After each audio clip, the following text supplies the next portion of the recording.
Welcome to N24 news. ముందుగా headlines చూద్దాం. ప్రభుత్వ పనితీరుపై ప్రజలు సంతృప్తిగా ఉన్నారన్న నిమ్మల. ఇంటింటి ప్రచారంలో ప్రభుత్వ పథకాలు వివరించిన నిమ్మల. ఎన్నికల హామీలు దశల వారీగా అమలు చేస్తున్నామన్న మంత్రి. ప్రజా సంక్షేమమే ప్రభుత్వ ప్రధాన లక్ష్యమని వ్యాఖ్య.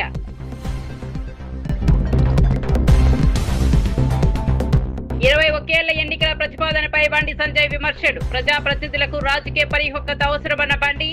ఎన్నికల సంస్కరణలపై సమగ్ర చర్చ జరగాలన్న బండి సంజయ్. యువతకు అవకాశాలపై రాజ్యాంగబద్ధ నిర్ణయాలే ముఖ్యమని వ్యాఖ్య. డిఎస్సీపై సిబిఐ విచారణ కోరిన బొత్స సత్యనారాయణ. డిఎస్సీ అక్రమాలపై లోకేష్ రాజీనామా చేయాలన్న బొత్స. నియామకాలపై స్వతంత్ర దర్యాప్తు జరగాలని డిమాండ్. నిరుద్యోగ యువతకు న్యాయం చేయాలని ప్రభుత్వానికి విజ్ఞప్తి. ప్రజా సంక్షేమమే ప్రభుత్వ ధ్యేయమన్న పాల్మూరి వెంకట్. ప్రతిపక్ష ఆరోపణలు నిరాధారమన్న పాల్మూరి. ఎన్నికల హామీలకు ప్రభుత్వం కట్టుబడి ఉందని వ్యాఖ్య. తప్పుడు ప్రచారాలను నమ్మొద్దని ప్రజలకు పిలుపు. ఎందుకంటే ఐఏఎస్ ఐపీఎస్ వంటి పబ్లిక్. బోండా ఉమా వ్యాఖ్యలకు మాజీ ఎమ్మెల్యే వర్మ కౌంటర్. కాపులకు చంద్రబాబు చేసిన మేలు మరెవరూ చేయలేదన్న వర్మ. వ్యక్తిగత అభిప్రాయాలతో పార్టీకి నష్టం తగదన్న వర్మ. టీడీపీ బలోపేతానికి అందరూ కలిసి రావాలన్న వర్మ. వార్తల్లోకి వెళ్తే తెలంగాణ మంత్రివర్గ విస్తరణ నేపథ్యంలో జడ్చర్ల కాంగ్రెస్ ఎమ్మెల్యే అనిరుద్ రెడ్డి కీలక వ్యాఖ్యలు చేశారు. తన లాంటి యువ ఎమ్మెల్యేలకు కూడా రాష్ట్ర మంత్రివర్గంలో అవకాశం కల్పించాలని ఆకాంక్షించారు. ప్రభుత్వం ఏర్పడి 2 ఏళ్లు పూర్తవుతున్న వేళ కొత్త మంత్రివర్గంలో యువ నాయకత్వానికి ప్రాధాన్యం ఇవ్వాలని ప్రజలు కోరుకుంటున్నారని తెలిపారు. యువతకు బాధ్యతలు అప్పగిస్తే ప్రభుత్వ కార్యక్రమాలు మరింత సమర్థవంతంగా ప్రజల్లోకి వెళ్తాయని అభిప్రాయపడ్డారు. అయితే మంత్రివర్గ కూర్పు పూర్తిగా పార్టీ అధిష్టానం ముఖ్యమంత్రి రేవంత్ రెడ్డి నిర్ణయంపై ఆధారపడి ఉంటుందని స్పష్టం చేశారు. పార్టీ ఏ నిర్ణయం తీసుకున్నా దానికి కట్టుబడి పనిచేస్తారని వెల్లడించారు.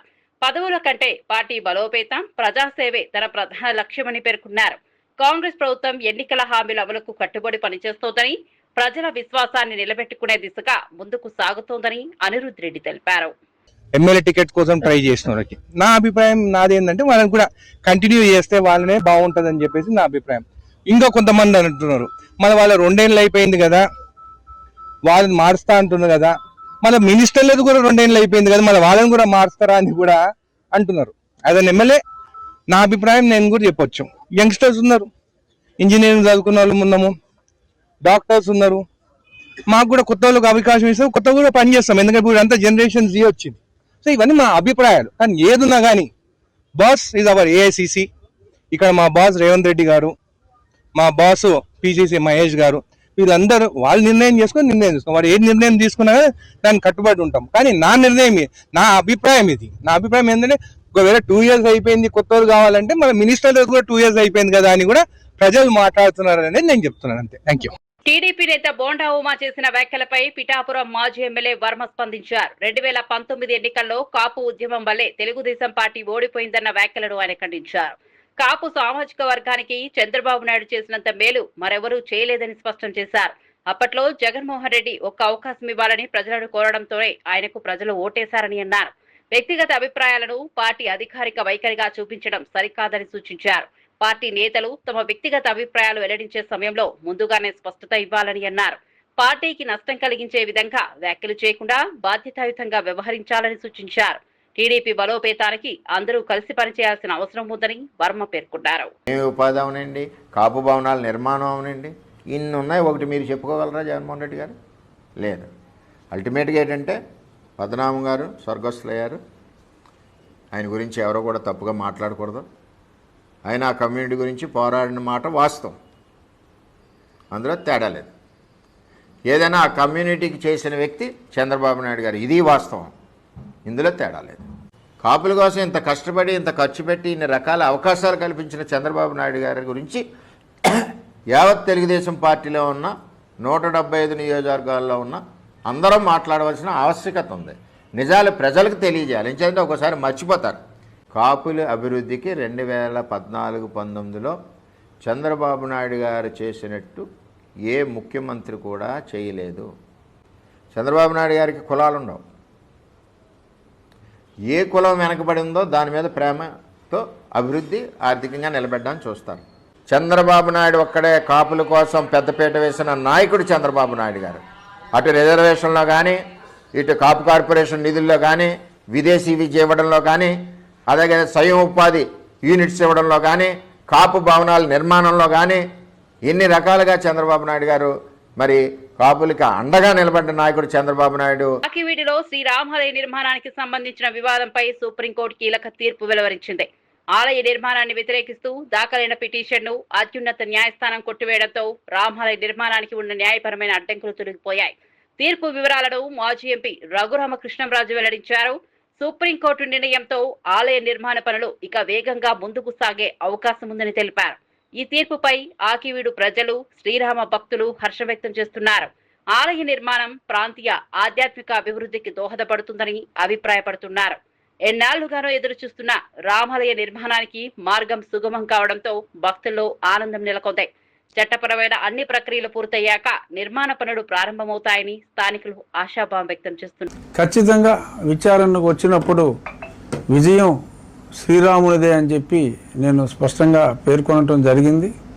ఈరోజు హైకోర్టులో ఉన్న ఆర్డర్స్ అన్నీ కూడా హైకోర్టులో 3 బెంచుల్లో కూడా మరి తోసిపుచ్చిన తర్వాత ఆ సమాచారం అక్కడ పెట్టినందువల్ల ఈ స్టేటస్ కో వచ్చింది అని ఇక్కడ ఉన్న హైకోర్టు ఆర్డర్స్ని మా న్యాయవాది సుయోధన్, మన తెలుగు వ్యక్తి, ఢిల్లీలో స్థిరపడిన తెలుగు లాయర్ సుయోధన్ చాలా ప్రతిభావంతంగా తన ఆర్గ్యుమెంట్స్ వినిపించాడు.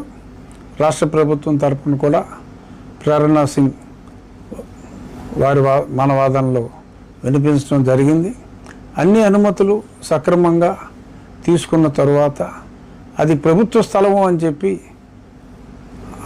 శ్రవణ్ కుమార్ గారి తరపు వాదించిన న్యాయవాదులు మాట్లాడితే 90 సంవత్సరాలుగా అది ప్రభుత్వ స్థలమే. ప్రభుత్వ స్థలంలో ఉన్న దేవాలయ స్థానంలో మళ్ళీ తిరిగి దేవాలయం కట్టుకుంటే దానికి అభ్యంతరం ఏమిటి అని చెప్పి సుప్రీంకోర్టు కూడా ప్రశ్నించి ఆ పిటిషన్ని కొట్టివేయటం జరిగింది.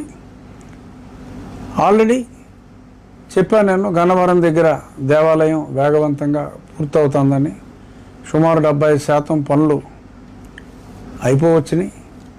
మిగిలిన 20% కూడా రాబోయే నెల రోజుల్లో పూర్తయిపోతాయి. ఒక సైట్లో గతంలో ఫౌండేషన్ వర్క్ ఆల్మోస్ట్ పూర్తి చేశాం. ఇంకొన్ని ఫౌండేషన్ వర్క్స్ రేపు ఉదయాన్నే మళ్ళీ తిరిగి పనులు సైట్లో పునఃప్రారంభించి 2 వారాల తర్వాత ఆంధ్రప్రదేశ్ లో నిర్వహించిన మెగా డిఎస్సి ఉపాధ్యాయ నియామకాల ప్రక్రియలో తీవ్ర అవకతవకలు జరిగాయని ఆరోపిస్తూ ఈ వ్యవహారంపై సిబిఐతో సమగ్ర విచారణ జరిపించాలని శాసనమండలి ప్రతిపక్ష నేత బొత్స సత్యనారాయణ డిమాండ్ చేశారు. డిఎస్సి నియామకాలలో జరిగిన అక్రమాలకు నైతిక బాధ్యత వహిస్తూ రాష్ట్ర విద్యాశాఖ మంత్రి నారా లోకేష్ వెంటనే తన పదవికి రాజీనామా చేయాలని కోరారు. నియామక ప్రక్రియలో జీవోల మార్పులు, ఎంపిక విధానంలో అవకతవకలు జరిగాయని, బాధిత అభ్యర్థులు ఇప్పటికే ఆధారాలతో ముందుకు వచ్చారని తెలిపారు. ప్రభుత్వం ఈ అంశాన్ని పారదర్శకంగా విచారించి వాస్తవాలను ప్రజలకు వెల్లడించాలని అన్నారు. నిరుద్యోగ యువత భవిష్యత్తుతో చెలగాటమాడకుండా నిష్పాక్షిక దర్యాప్తు చేపట్టాలని సూచించారు. డిఎస్సిపై వస్తున్న ఆరోపణలన్నింటినీ స్వతంత్ర దర్యాప్తు సంస్థతో విచారిస్తేనే నిజాలు వెలుగులోకి వస్తాయని, బాధ్యులపై కఠిన చర్యలు తీసుకోవాలని బొత్స సత్యనారాయణ డిమాండ్ చేశారు. అందరం చూసాం, కళ్ళ కొట్టేటట్లు చెప్పారు. అందుకు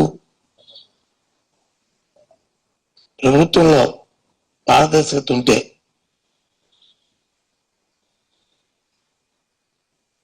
దీనిలో ప్రజల పట్ల చిత్తశుద్ధి ఉంటే, నిరుద్యోగుల పట్ల నిజాయితీగా మీరు కార్యక్రమం చేశామంటే సిబిఐ ఎంక్వైరీ చేయండి, నిర్ణయించుకోండి.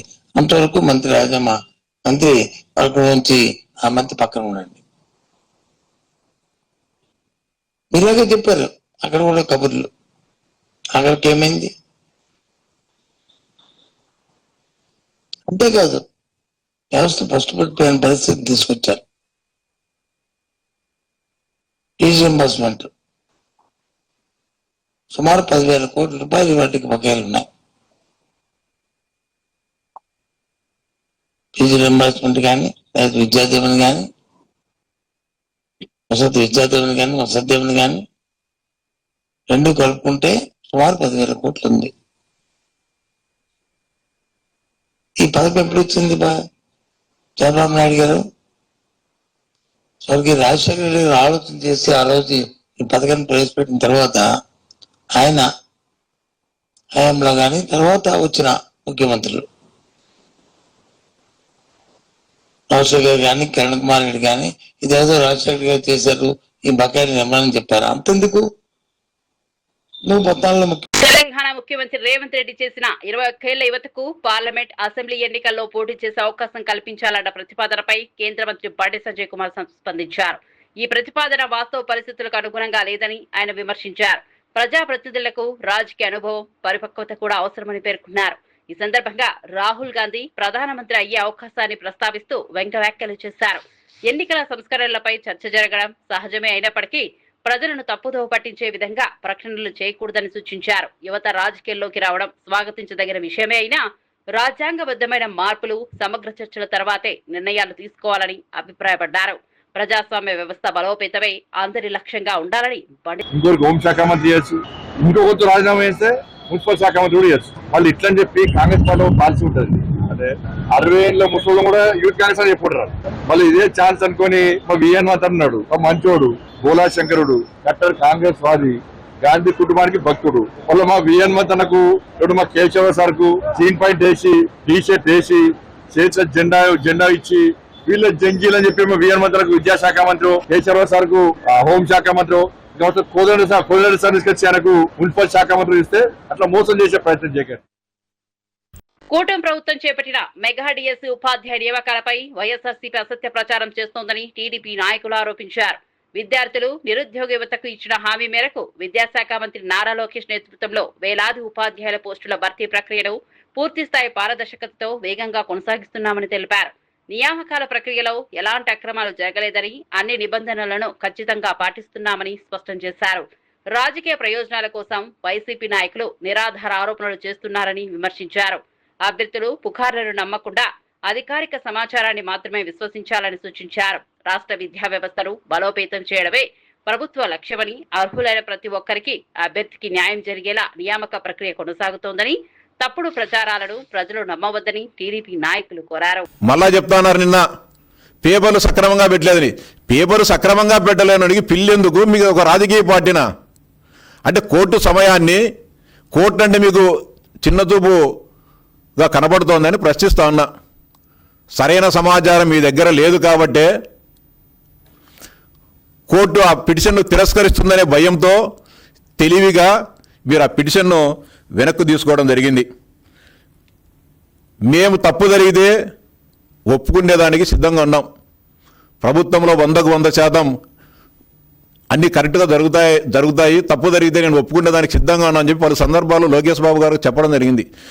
మీకు గుర్తుందో లేదో, వైఎస్ఆర్సీపీ నాయకులకు గతంలో గాలి ముద్దుకృష్ణమనాయుడు ఉమ్మడి రాష్ట్ర విద్యాశాఖ మంత్రిగా ఉన్న సమయంలో 10వ తరగతి పరీక్షలు లీక్ అయినాయని చెప్పి నైతిక బాధ్యత వహించి రాష్ట్ర విద్యాశాఖ మంత్రిగా రాజీనామా చేయడం జరిగింది. అది తెలుగుదేశం పార్టీ నిబద్ధత. తప్పు జరిగింది కాబట్టి దానికి బాధ్యతగా ఆ రోజు విద్యాశాఖ మంత్రి బాధ్యత వహించడం జరిగింది. మీ గ్రూప్ 1 పరీక్షల్లో ఇంత ఘోరాలు ఇన్ని జరిగితే ఏనాడైనా కానీ బాధ్యత తీసుకున్నారా మీరు? తప్పు జరిగిందని కనీసం ఒక అధికారితో అయిన స్టేట్మెంట్ కానీ మీరు కానీ రాజకీయంగా ఒకటి ఇచ్చారా? ఈరోజు 163 మంది గ్రూప్ 1 అధికారుల పరిస్థితి, వారి భవిష్యత్తు ఏమవుతుందో కూడా తెలియని అగమ్య గోచర పరిస్థితుల్లో ఈరోజు ఉండడం జరుగుతుంది. ఎందుకని మీరు బాధ్యత తీసుకోవాలి? గ్రూప్ 1కి సంబంధించి మీరు ముఖ్యమంత్రిగా ఉన్న సమయంలోనే కదా పరీక్ష పేపర్లు అత్యంత కట్టుదిట్టమైన భద్రత మధ్య దిద్దాల్సి ఉంటే హాయిలాండ్లో మీ డ్రైవర్లు, మీ బండ్రోజులు, మీ ఇంట్లో పనిచేసే కూలోళ్ళు వీళ్ళందరితో కలిపి గ్రూప్ 1 పేపర్లు దిద్దిన మాట వాస్తవమా కాదా? 2006 సంవత్సరం కడప డిఎస్సిలో మీ తండ్రి గారు ముఖ్యమంత్రిగా ఉన్నప్పుడు ఓఎంఆర్ సీట్లనే మార్చేసి మెరిట్ ఉన్న నిరుద్యోగ ఉపాధ్యాయులందరినీ కూడా నాశనం చేసి కోట్లాది రూపాయలు మీ బంధువులు డబ్బులు తీసుకొని వాటిని తారుమారు చేసిన మాట వాస్తవం కాదా? ఆ పరీక్ష రాష్ట్రమంతా కాకుండా ఒక్క కడప జిల్లాలోనే డిఎస్సి పరీక్ష రద్దయిన మాట వాస్తవమా కాదా ఒకసారి జగన్మోహన్ రెడ్డి గారు చెప్పాలి. ఎవరు బాధ్యత తీసుకుంటారు దీనికి? ఇది వాస్తవమా కాదా? డిఎస్సిలో ఏ యొక్క చిన్న తప్పు జరగకోకుండా 100% పారదర్శకంగా జరిగితే ఇంత నానాయాగి చేస్తూ ఉన్నారు. ఇంకా రేపు పెద్ద ఎత్తున ధర్నాలు చేస్తామంటున్నారు. ఈ ధర్నాలో దాదాపు 33,000 గ్రీవెన్సెస్ వస్తే ప్రతి ఒక్క గ్రీవెన్స్కు లిఖితపూర్వకంగా సంబంధిత అభ్యర్థులను కూర్చోబెట్టుకుని దీనివల్ల నీకు ఉద్యోగం రాలేదమ్మా, దీనివల్ల లేదని చెప్పి స్పష్టంగా అధికార యంత్రాంగం 3 అక్కడ జిల్లా విద్యాశాఖాధికారి దగ్గర, ఆర్జేడీ గారి దగ్గర, అదేవిధంగా రాష్ట్ర కమిషనర్ దగ్గర కూడా వ్యవస్థలు గ్రీవెన్స్ సెల్ను ఏర్పాటు చేసి అందరికీ కూడా మొత్తం సమాధానాలు వారికి చేయడం జరిగింది. 200 పైచిలుకు కోర్టు కేసులు వేస్తే ఏ కోర్టు కేసులు కూడా ప్రభుత్వానికి వ్యతిరేకంగా తీర్పు రాలే. అవన్నీ కూడా ప్రభుత్వము ఏదైతే కౌంటర్ వేసిందో వాటన్నింటిని కూడా రాష్ట్ర హైకోర్టు కూడా సమ్మతించడం జరిగింది. ఇక్కడ ఎవరు కూడా నిరుద్యోగులు మాట్లాడడంలే. డిఎస్సిలో మాకు అన్యాయం జరిగిందనో, డిఎస్సిలో అవకతవకలు జరిగాయనో, ఈ రాష్ట్రంలో పరీక్షలు రాసిన నిరుద్యోగ ఉపాధ్యాయులు ఎవరు మాట్లాడడంలే. మాట్లాడుతుండేది ఒకరు రాజకీయ నిరుద్యోగులు మాత్రమే. రాజకీయ నిరుద్యోగులు జగన్మోహన్ రెడ్డి ఆయన ముఠ ఎప్పుడెప్పుడు ఈ రాష్ట్ర ముఖ్యమంత్రిగా కూర్చోవాలని చెప్పి తగతగలాడుతూ గందరగోళాన్ని చేయాలని చెప్పి ప్రయత్నం చేస్తూ ఉన్నారు. ఇవన్నీ కూడా చర్చించాలంటే అసెంబ్లీకి రమ్మంటే మళ్ళా రాడు. ఎక్కడ మాట్లాడాలా? ఈ రాష్ట్రంలో నేను ఒక శాసనసభ్యునిగా గెలిపించడం జరిగింది. పులివెందుల నియోజకవర్గ ప్రజలు చర్చించేదానికి అసెంబ్లీకి రావు. ఒక మాజీ ముఖ్యమంత్రిగా, ఒక పార్టీ అధినేతగా నిజంగా నీకు అనుమానాలుంటే చర్చించాల్సింది అసెంబ్లీకి రావాలా? నీ దగ్గర ఏ సాక్ష్యాధారంలో తీసుకుని అసెంబ్లీకి రా. వచ్చే అసెంబ్లీ జరుగుతుంది కదా, దానికి మాత్రం రావు. చెట్ల కింద, గోడల కింద, చెరువు గట్ల మీద కూర్చొని బురదల్లే కార్యక్రమానికి నువ్వు ప్రయత్నం చేస్తూ ఉన్నావు. నీ ప్రయత్నం ఎప్పటికీ కూడా సఫలం కాదు. ఇంకా నీ మీద జంజీ యువత దృష్టి సారించి ఉండింటే ఈ రాష్ట్రంలో జంజీ యువత నీకు ఆ 11 కూడా వచ్చేటి కావు. జంజీ యువతకు కూడా విజ్ఞప్తి చేస్తా ఉన్నాం. 19-24 మధ్య కాలంలో జగన్మోహన్ రెడ్డి చేసిన దుర్మార్గాల పట్ల యువతను ఏ విధంగా వేధించారు, యువతకు ఏ విధంగా అన్యాయం చేశారన్న దానిపైన దృష్టి సారించాలా. ఆయన విశ్వరూపాన్ని, ఆయన వైఖరిని మీరు గమనించాలా అని చెప్పి కడపలో జూలై 28న వైఎస్ఆర్సీపీ ఆధ్వర్యంలో భారీ నిరసన కార్యక్రమం నిర్వహించనున్నట్లు పార్టీ నాయకులు ప్రకటించారు. ఈ కార్యక్రమానికి సంబంధించిన పోస్టర్ను ఆవిష్కరించిన నేతలు రాష్ట్రంలో విద్యారంగ సమస్యలు, మెగా డిఎస్సీ నియామకాలలో జరిగినట్లు ఆరోపిస్తున్న అక్రమాలపై సిబిఐ విచారణ జరిపించాలని డిమాండ్ చేశారు. విద్యాశాఖ మంత్రి నారా లోకేష్ తన బాధ్యతలను సమర్థవంతంగా నిర్వహించలేదని ఆరోపిస్తూ వెంటనే రాజీనామా చేయాలని కోరారు. ఫీజు రీయింబర్స్మెంట్, వసతి దీవెన బకాయిలను ప్రభుత్వం వెంటనే విడుదల చేయాలని డిమాండ్ చేశారు. ఎన్నికల సమయంలో ఇచ్చిన హామీలలో కూటమి ప్రభుత్వం విఫలమైందని వైసీపీ జిల్లా అధ్యక్షుడు రవీంద్రనాథ్ రెడ్డి విమర్శించారు. విద్యార్థులు, నిరుద్యోగుల సమస్యలను ప్రభుత్వం పట్టించుకోవడం లేదని ఆరోపిస్తూ ప్రజలందరూ ఈ నిరసన కార్యక్రమంలో పాల్గొని విజయవంతం చేయాలని పిలుపునిచ్చారు. ఎలా రిక్రూట్మెంట్ చేసుకోవాలి? స్పోర్ట్స్ కోటానే, మిగతాటివన్నీ కూడా పక్కన పెడితే ఈ స్పోర్ట్స్ కోటానే ఎలా ఫిలప్ చేయాలి అని చెప్పేసి ఇచ్చిన జీవోలు. సో దాన్ని మార్చేయడం జరిగిందనమాట. 2025 19/4/2025 47 జీవో ఇవ్వడం జరిగింది. దీంట్లో అంతా కూడా దాంట్లో బ్రిడ్జ్ అనేది కూడా స్పోర్ట్స్ కోటా అంటే 2% గతంలో ఉండేదాన్ని 3%కు పెంచుతూ అది కూడా అమెండ్మెంట్ చేయడం జరిగిందనమాట. ఏఏఈ స్పోర్ట్స్ను అలౌ చేయాలా అని చెప్పేసి దీంట్లో చూడండి 40 బ్రిడ్జ్ అని ఉంటుంది. బ్రిడ్జ్ అని 40 serial number 40. So bridge game అంటే ఎలా ఉంటుందంటే ఇదే ఇప్పుడే డౌన్లోడ్ చేసుకోవడం జరిగింది. గూగుల్లో మీరు కొట్టినా కనబడుతుంది. 4 ఆడచ్చంట. సో చూడండి, దీన్ని కూడా చేర్చడం జరిగింది. సో ఇంతకుముందన్నా ఒలింపిక్స్లో ఆడిన వాళ్ళను, నేషనల్స్లో ఆడిన వాళ్ళను స్టేట్లో ఆడిన వాళ్ళను, జిల్లా వైడ్ ఆడిన వాళ్ళను వీళ్ళని ఎంపిక చేసేవాళ్ళు. అది పథకాలు, గోల్డ్ మెడలు, సిల్వర్ మెడలు, ప్లాటినం మెడలు, ఇట్లా వచ్చిన వాళ్ళని మాత్రమే ఎంపిక చేసేవాళ్ళు.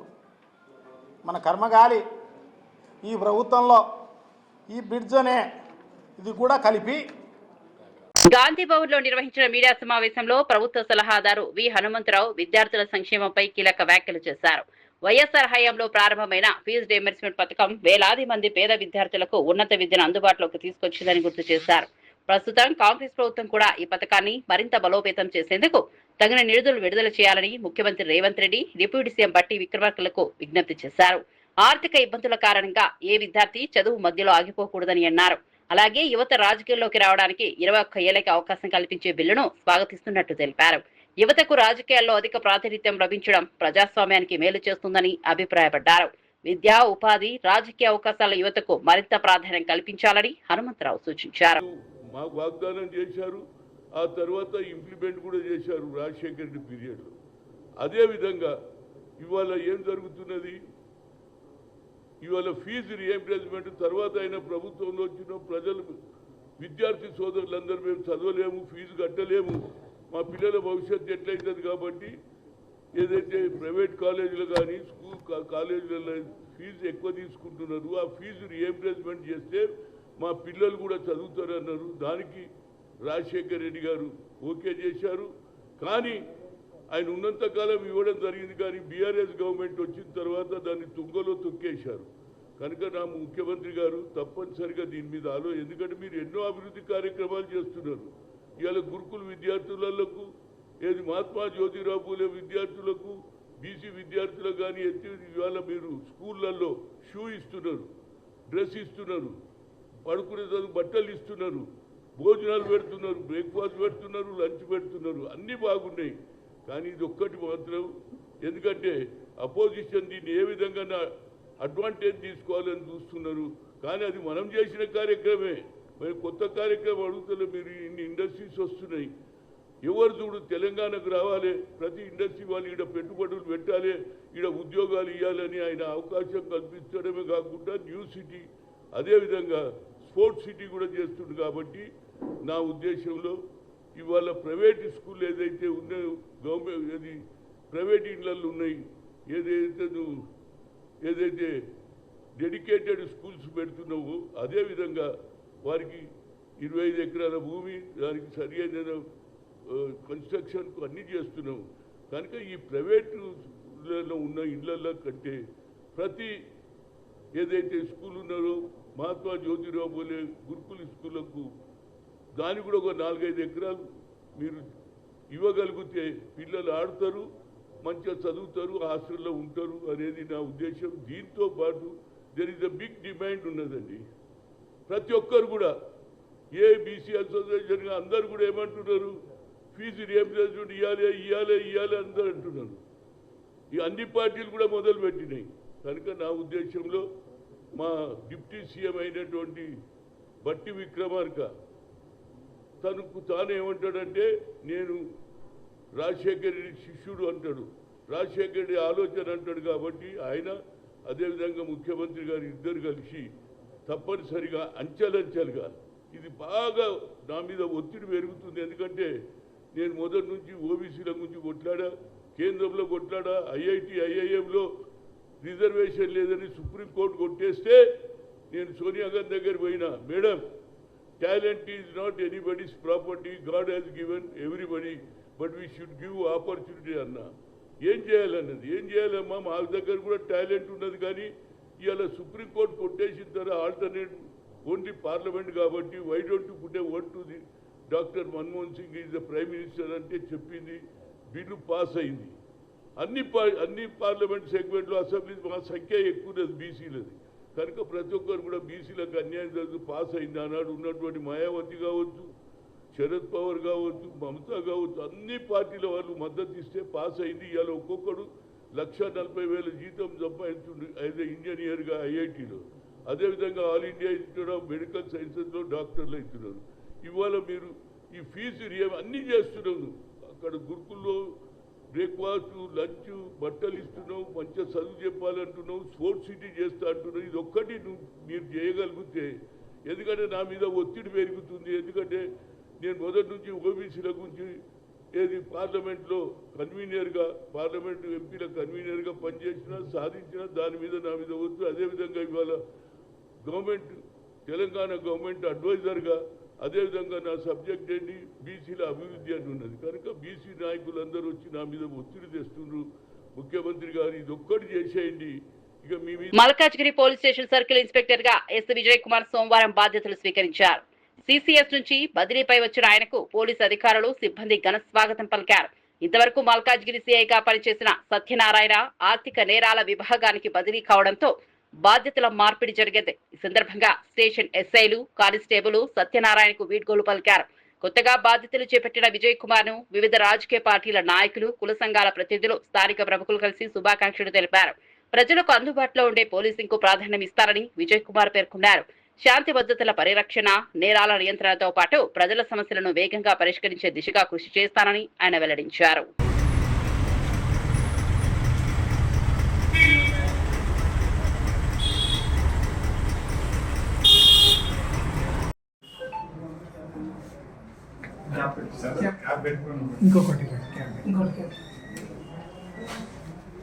కూటమి ప్రభుత్వం అమలు చేస్తున్న సంక్షేమ అభివృద్ధి కార్యక్రమాలకు ప్రజల నుంచి విశేష ఆదరణ లభిస్తోందని మంత్రి నిమ్మల రామానాయుడు తెలిపారు.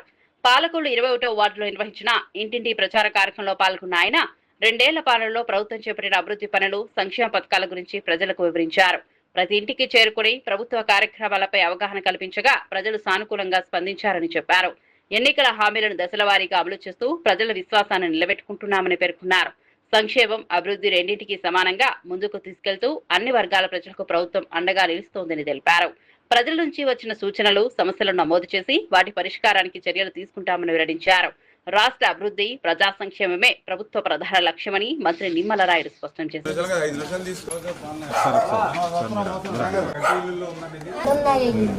ఇప్పుడు చేసేసి మిమ్మల్ని ఇంట్లో పెడతానమ్మా, ధైర్యంగా ఉండు, ఏం ఇబ్బంది లేదు.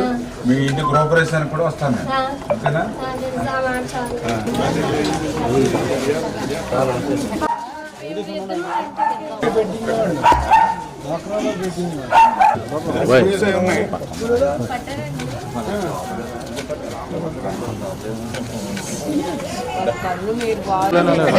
ఆవిడ అర్థం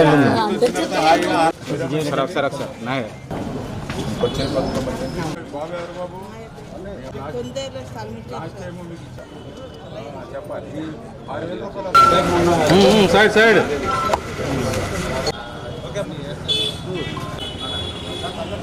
హైదరాబాద్ లోని సిఎల్పి కార్యాలయంలో నిర్వహించిన విలేకరుల సమావేశంలో ప్రభుత్వ whip MLC doctor Balmuri Venkat రాష్ట్ర ప్రభుత్వ సంక్షేమ అభివృద్ధి కార్యక్రమాలపై వివరాలు వెల్లడించారు. కాంగ్రెస్ ప్రభుత్వం ప్రజల సంక్షేమానికే అత్యధిక ప్రాధాన్యం ఇస్తోందని తెలిపారు. ప్రతిపక్షాలు చేస్తున్న ఆరోపణలు పూర్తిగా నిరాధారమని ఖండించారు. నిరుద్యోగులు, విద్యార్థుల సమస్యల పరిష్కారానికి ప్రభుత్వం పారదర్శకంగా చర్యలు తీసుకుంటోందని పేర్కొన్నారు. ఎన్నికల హామీల అమలులో ప్రభుత్వం కట్టుబడి ఉందని, ప్రతి వర్గానికి న్యాయం జరిగేలా సంక్షేమ కార్యక్రమాలను అమలు చేస్తున్నామని చెప్పారు.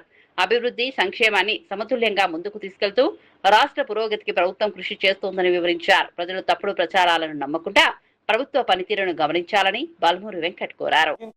ఒక ఉద్దేశంతో రేవంత్ రెడ్డి గారు జెన్జీకి అవకాశం కల్పించాలని చెప్పి ఒక ఆలోచనతోటి ఆ బిల్లుని కూడా తెలంగాణ రాష్ట్రంకి వెళ్ళే అది ప్రారంభం కావాలి, దాన్ని చట్టసభలో కూడా ఇక్కడ ఆమోదింపజేసి కేంద్రానికి పంపాలని ఒక మంచి ఆలోచనతోటి రేవంత్ రెడ్డి గారు ఒక నిర్ణయాన్ని తీసుకోవడం జరిగింది.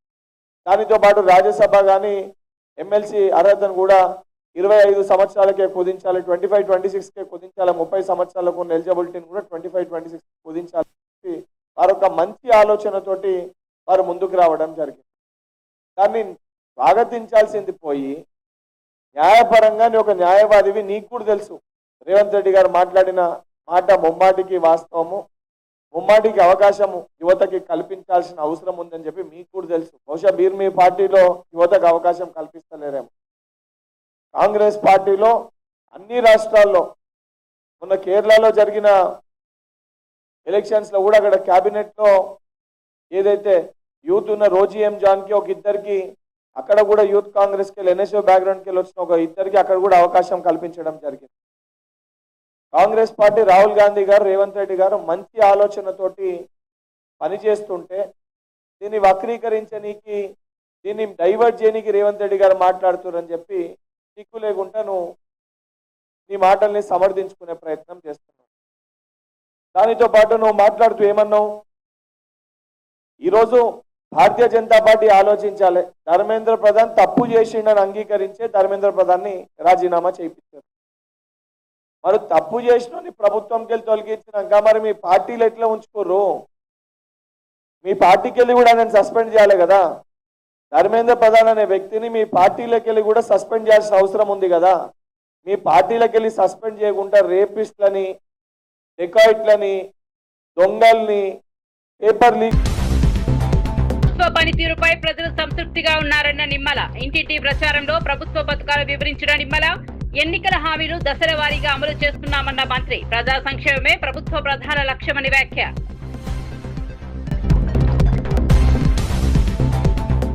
21 ఏళ్ల ఎన్నికల ప్రతిపాదనపై బండి సంజయ్ విమర్శలు. ప్రజాప్రతినిధులకు రాజకీయ పరిహొక్కత అవసరమన్న బండి. ఎన్నికల సంస్కరణలపై సమగ్ర చర్చ జరగాలన్న బండి సంజయ్. యువతకు అవకాశాలపై రాజ్యాంగబద్ధ నిర్ణయాలే ముఖ్యమని వ్యాఖ్య. డిఎస్సీపై సిబిఐ విచారణ కోరిన బొత్స సత్యనారాయణ. డిఎస్సీ అక్రమాలపై లోకేష్ రాజీనామా చేయాలన్న బొత్స. నియామకాలపై స్వతంత్ర దర్యాప్తు జరగాలని డిమాండ్. నిరుద్యోగ యువతకు న్యాయం చేయాలని ప్రభుత్వానికి విజ్ఞప్తి. ప్రజా సంక్షేమమే ప్రభుత్వ ధ్యేయమన్న పాల్మూరి వెంకట్. ప్రతిపక్ష ఆరోపణలు నిరాధారమన్న పాల్మూరి. ఎన్నికల హామీలకు ప్రభుత్వం కట్టుబడి ఉందని వ్యాఖ్య. తప్పుడు ప్రచారాలను నమ్మొద్దని ప్రజలకు పిలుపు. ఎందుకంటే ఐఏఎస్, ఐపీఎస్ వంటి పబ్లిక్.